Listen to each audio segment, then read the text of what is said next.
In this video, I am going to talk about inputs to create baseline schedule. In order to create the baseline, you should have contracts agreement which your project manager will provide you.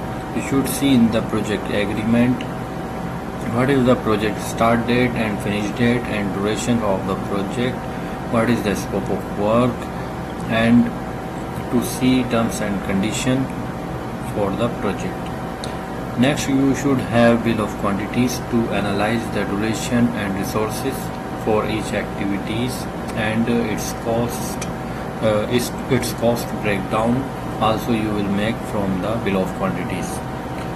Drawings you should understand in more depth about the project to create a realistic sequence of activities.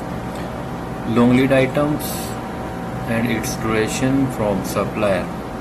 You should know what is the long lead item in your project and how much time it will take to deliver on the site. To put in the baseline schedule, it's time to make the baseline schedule more realistic. Start and finish date for project, it will be mentioned in the contract agreements. Brainstorming, you should after finish the schedule, you should check with your team, you should check again with suppliers and stakeholders after analyzing by yourself also. Then you have to complete your baseline schedule after finishing all of these things.